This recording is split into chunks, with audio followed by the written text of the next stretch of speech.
नमस्कार, मैं हूं प्रशांत द्विवेदी। आप देख रहे हैं 7 न्यूज चैनल, अपना शहर अपनी खबर। पेश है आज की हेडलाइन। जिला मजिस्ट्रेट की अगुवाई में आयोजित की गई बैठक, बचत भवन में विकास कार्यों को लेकर की गई चर्चा। एनटीपीसी ऊंचाहार की 5 इकाइयां शुरू, यूनिट चलाने में खर्च हो गए करोड़ों रुपए। फिरोज गांधी कॉलेज में मेरिट के आधार पर मिलेगा दाखिला। बड़ौदा उत्तर प्रदेश बैंक के द्वारा आयोजित किया गया ऋण वितरण कार्यक्रम, जिला अधिकारी डॉक्टर चरणजीत सिंह बख्शी पहुंचे।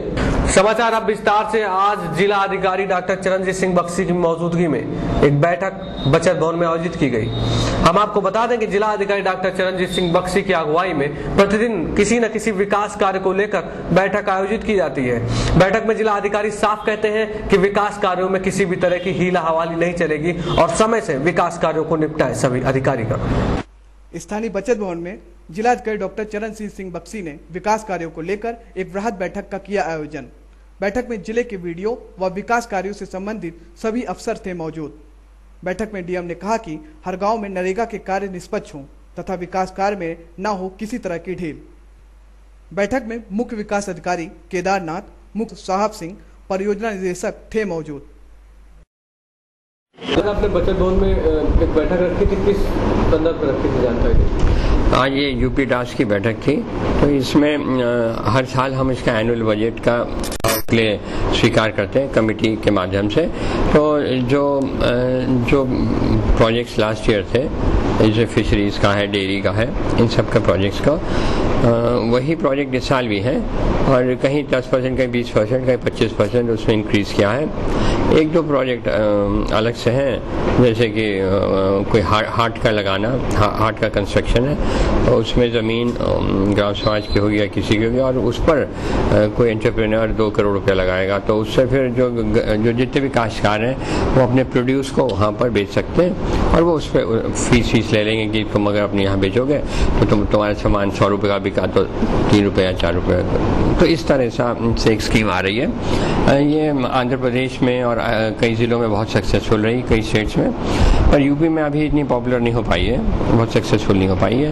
तो ये बड़े शहरों से होगी, फिर हमारे यहाँ भी है, तो इसको बोलते हैं हाट बाजार स्कीम है। तो इसको फिर अभी देखते हैं इसका प्रोविजन क्या हुआ है कि किस तरह से चलेगी।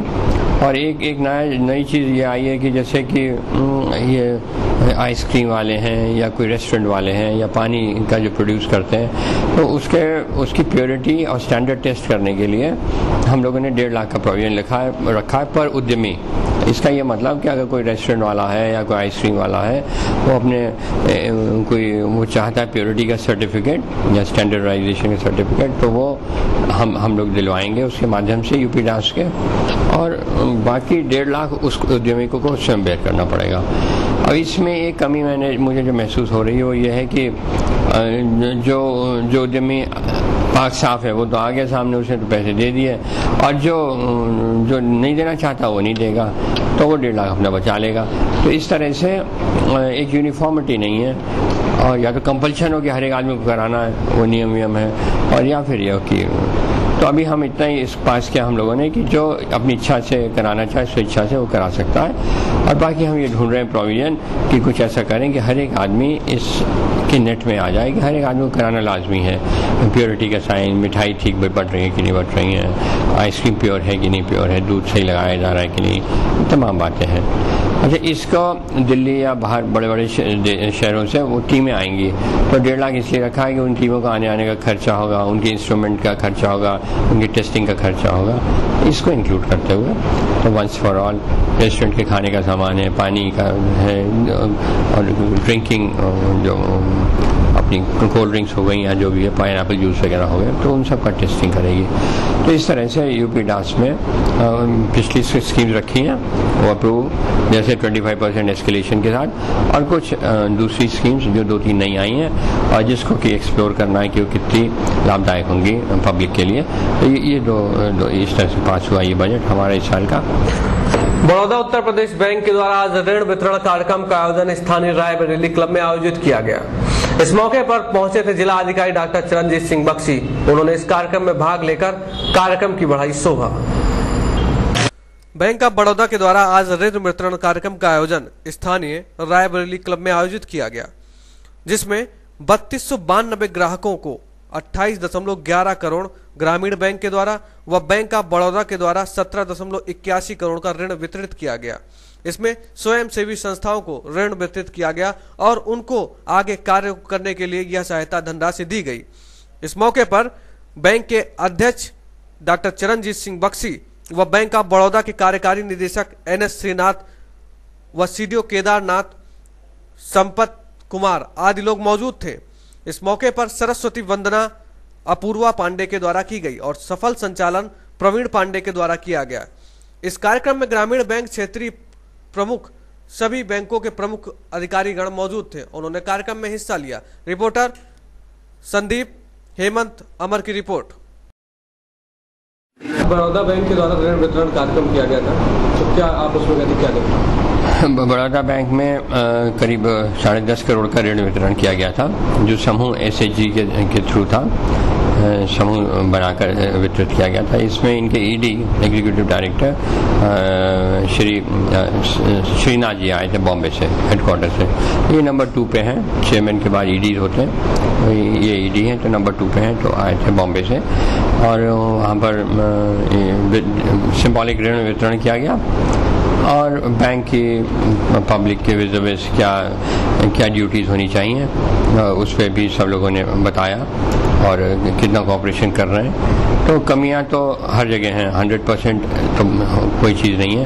तो कमियों के लिए कहा गया कि इसमें एक बैंकर्स को एक मौका मिलता है कि तनख्वाह पाकर भी सोशल सर्विस कर रहे हैं, गरीबों की मदद कर रहे हैं, जो जिसको कि पैसे की ज़रूरत है उसकी मदद कर रहे हैं। तो इसमें इसको इस अंदाज से देखकर लोगों की मदद करनी चाहिए, उनको गाइड करना चाहिए कि कौन सा उद्योग वो पकड़े ताकि उसको फ़ायदा हो और बैंक का ऋण वापस हो जाए। तो इस तरह से तमाम बातें, इनके मॉरल साइड पे भी हम लोगों ने बात करी और इनका ड्यूटीज़ में ये भी कहा कि हम जानते हैं कि बैंकर्स की ड्यूटीज़ बहुत मुश्किल होती हैं, तो कमी है, कहीं स्टाफ की कमी, कहीं किसी न किसी चीज़ की कमी। तो ये सब कमियों के बावजूद भी हमको एक पब्लिक को सेवा करने का एक सुनहरा अवसर बैंक के माध्यम से मिला है।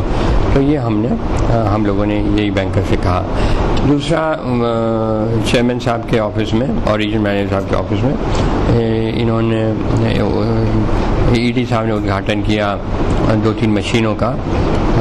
इसमें तो ये है कि मोबाइल बैंकिंग के ऊपर किया कि मतलब किस तरह से कोई आदमी गांव में एक मशीन पहुंच जाएगी और मशीन में बायोमेट्रिक सिस्टम से ऑपरेट करता है, एक स्मार्ट कार्ड देते हैं इनको, तो बायोमेट्रिक मेथड से मतलब अंगूठा निशानी से या उंगली के उससे फिंगरप्रिंट से वो इंसर्ट करेगा और उससे वो पैसा जमा कर सकता है और पैसा निकाल सकता है। तो वो हम लोगों ने प्रैक्टिकली देखा।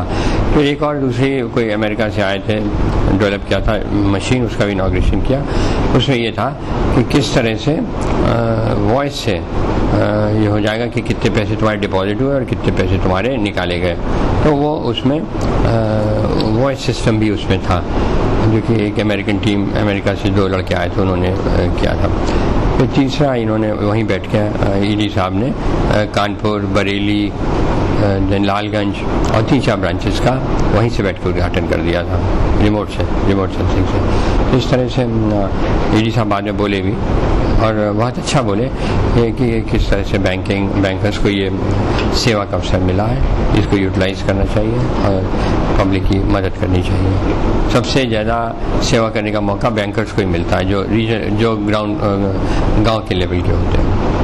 हायर लेवल पे चले जाएं तो आप सीधा लोनिंग नहीं कर सकते, सिर्फ लोनिंग को सुपरवाइज कर सकते हैं। तो इस तरह से बड़ा अच्छा फंक्शन था। वो लखनऊ चले गए और कल मीटिंग करेंगे, स्टेट लेवल मीटिंग, उसके बाद वापस बम्बई चले जाएंगे।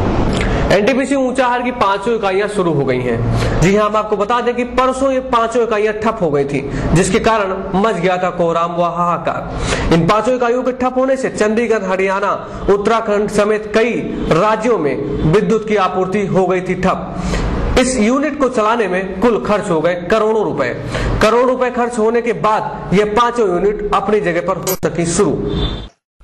आखिरकार NTPC की 1050 मेगावाट